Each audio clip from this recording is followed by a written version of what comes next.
Salut à tous, on se retrouve dans une nouvelle vidéo et dans cette vidéo on va parler du crash de Michelin qui a dévissé fortement en bourse le 14 octobre si je ne m'abuse avec un petit article. On va commencer directement, donc on va faire un peu analyse fondamentale et on viendra sur l'analyse technique un peu après.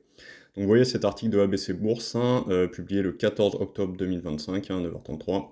Michelin décroche en bourse après l'avertissement de trop. Donc effectivement, Michelin elle a chuté de presque 10%, je crois qu'on les a même dépassés, mardi matin dans des premiers échanges à la Bourse de Paris, après avoir annoncé une révision à la baisse de ses prévisions pour l'exercice 2025.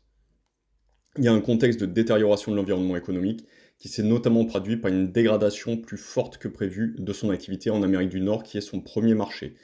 Dans un communiqué, du coup, le manufacturier indique avoir enregistré une croissance globale de son volume au troisième trimestre par rapport à l'année précédente, malgré un contexte économique qualifié de chaotique, tout en soulignant que le volume de ses ventes en Amérique du Nord a diminué de près de 10% sur la période. Donc c'est vraiment ça qui inquiète les investisseurs. En conséquence, Michelin dit ne plus prévoir qu'un résultat opérationnel des secteurs ROS à taux de change constant compris entre 2,5 et 3 milliards d'euros sur l'ensemble de l'exercice, contre plus de 3,4 milliards d'euros précédemment. Le free cash flow avant acquisition devrait quant à lui s'établir entre 1,5 et 1,8 milliard d'euros, à comparer avec une précédente prévision supérieure à 1,7 milliard d'euros. Donc Michelin, concrètement, si on fait un focus sur les résultats, il y a vraiment un appel à la prudence. Donc vous voyez que les analystes comme la Deutsche Bank soulignent qu'un avertissement était largement anticipé au vu du cours prudent récemment tenu par le manufacturier, mais reconnaît que l'ampleur de la révision à la baisse des objectifs est de nature à surprendre, ce qui a fait mal réagir les marchés. Donc c'est pour ça qu'il y a eu la sanction, en une vingtaine de minutes de cotation, un repli de 10% de l'action en quelques minutes. Pour les analystes Odo BHH, il s'agit de l'avertissement de trop, une déception qui conduit la société de bourse à dégrader son opinion sur la valeur de neutre à sous-performance. Donc moi, je suis toujours d'avis d'être sur du long terme concernant ce type d'action et de voir que Michelin a vraiment une vision à long terme et que c'est pas parce qu'il y a un contexte un peu compliqué en ce moment qu'il faut pas la regarder. Donc on va aller sur le site Investing pour voir un peu la société, voir ce qu'on peut en dire. Donc déjà un objectif au niveau des analystes d'un potentiel haussier de 30%, donc ce qui est plutôt rassurant. Elle a augmenté son dividende pendant 5 années consécutives. On a un PER qui est de qualité, quand même 12,35. Un BPA de 2,18 qui est positif. Un chiffre d'affaires 26 milliards. Un résultat net là qui est un peu faiblard, on va pas se mentir. Donc c'est pour ça qu'il y a quand même des choses qui ne vont pas sur Michelin et que l'action a été dégradée. Si on se penche un peu plus sur le résultat, hop, donc là vous avez le taux de distribution pour le dividende, donc 62,40, donc ce qui est tout à fait correct, qui lui laisse de l'argent pour investir. On a un rendement du dividende à 5%, en moyenne du secteur 6,34, donc un peu en dessous, payé annuellement 1,38. Et, chose qui est importante, en croissance de 22,51% à 5 ans. Et vous voyez les résultats, on est quand même sur un chiffre d'affaires globalement qui est assez croissant, même si c'est linéaire. Et vous avez un résultat net, si on exclut l'année 2020 avec le Covid, qui est quand même, somme toute, assez bon. Si on zoome un peu au niveau du trimestriel, c'est là qu'on voit qu'on a quand même une baisse depuis 2023, et au niveau du résultat net, également une baisse qui inquiète le marché. Je vais vous montrer une petite vidéo de la stratégie Michelin, qui est un plan stratégique à 2030. My belief, our belief, is that in Michelin tomorrow, everything will be sustainable.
being sustainable is not only taking care of the environment, it's this balance view of making profit, growing profit, engaging people, and taking care of the environment that is important.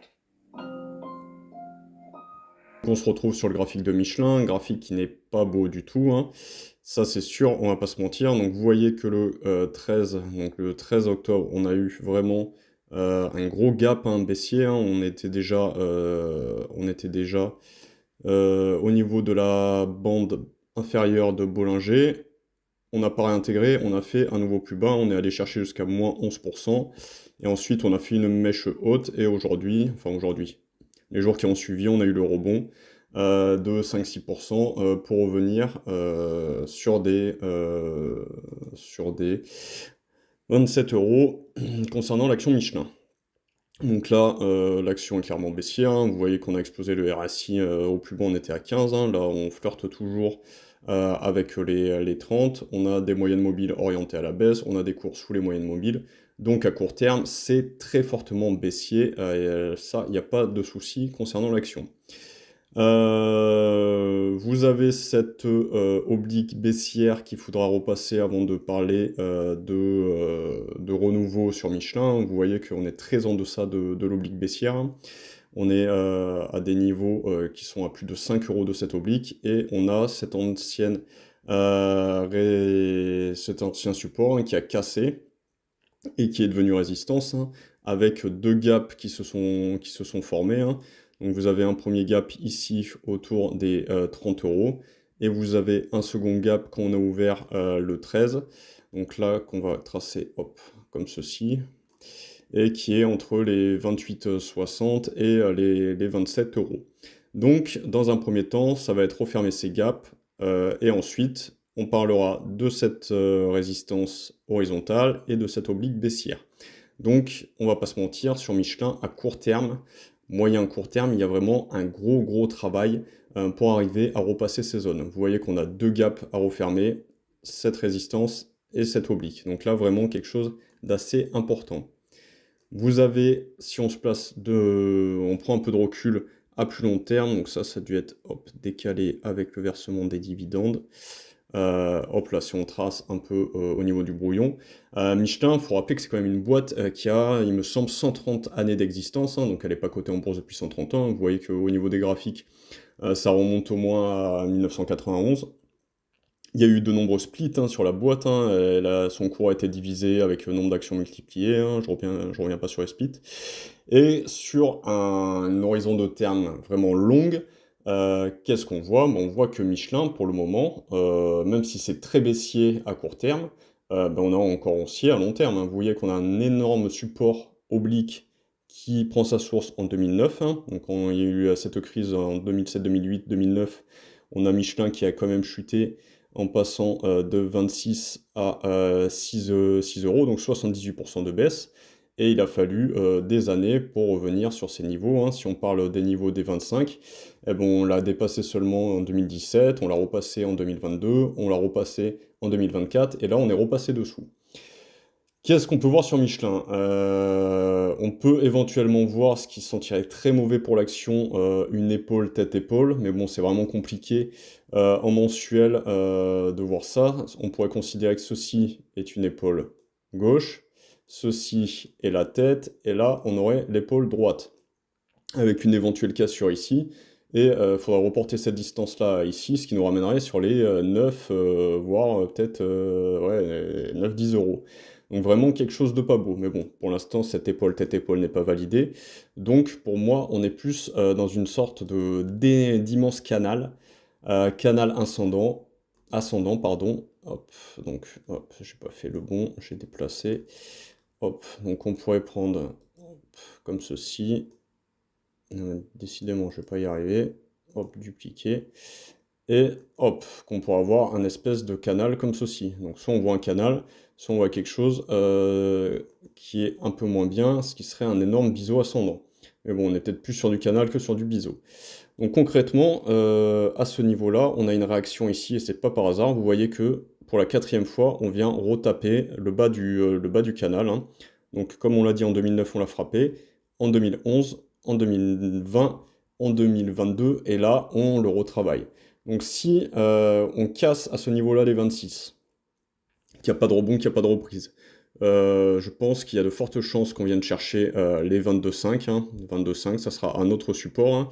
Vous voyez qu'il y a une zone de support qu'on peut tracer ici, avec des points de contact. Hop. Donc là, on aura une zone de support.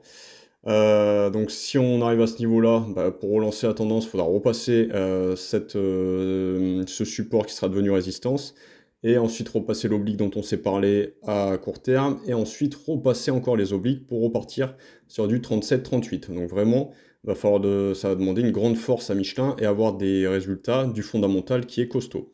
Si on vient là, on peut construire, repartir comme on a dit. Si on casse ce support, là, ça sent vraiment mauvais pour Michelin et on pourra aller chercher beaucoup plus bas. Dans un premier temps, je pense qu'on ira chercher les 16,50. Si on casse les 16,50, on peut retourner chercher les 10 euros. Ça, c'est déjà vu sur des crises importantes, comme on a dit 2007-2008, mais pour le moment, on n'est pas là et ça nous ramènerait avec des années avant de construire de telles choses sur Michelin. Donc Michelin, à mon avis, c'est une boîte qui a vraiment de l'innovation. Je ne sais pas si vous avez suivi un peu au niveau des pneumatiques, mais vous avez des pneus sans chambre à air qui vont vraisemblablement équiper de nombreuses voitures. Il y a même des pneus Michelin qui vont équiper des sondes, des robots spatiaux qui vont être envoyés sur Mars. Donc vraiment une entreprise qui met de l'innovation, de la technologie. Et je pense que c'est vraiment une boîte qui ne va pas disparaître et qui a tout son avenir pour poursuivre et avoir un beau parcours en bourse.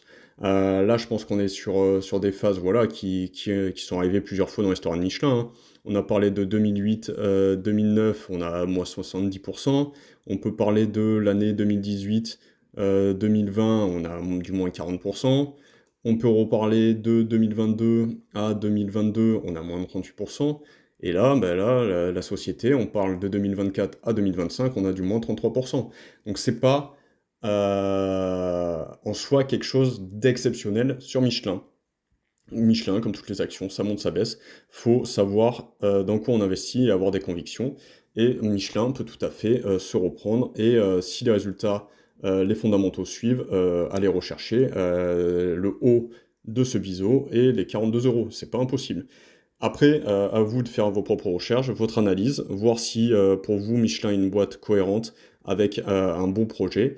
Et voilà, tout simplement, prendre en compte les niveaux techniques qui, moi, je considère, de mon point de vue d'investisseur, sont importants. Regardez les fondamentaux, regardez qui est à la tête de l'entreprise, les projets qu'il y a, pour vous positionner et gérer votre position comme vous l'entendez. C'est pas forcément utile de rentrer en une seule fois. Vous pouvez allouer un capital et rentrer en plusieurs fois sur une position pour vous positionner. Voilà, j'espère que cette petite vidéo sur Michelin vous aura fait plaisir. N'hésitez pas à liker, à vous abonner, à partager un maximum. Ça me fait plaisir de faire connaître la chaîne. Prenez soin de vous et on se retrouve pour d'autres vidéos. Ciao!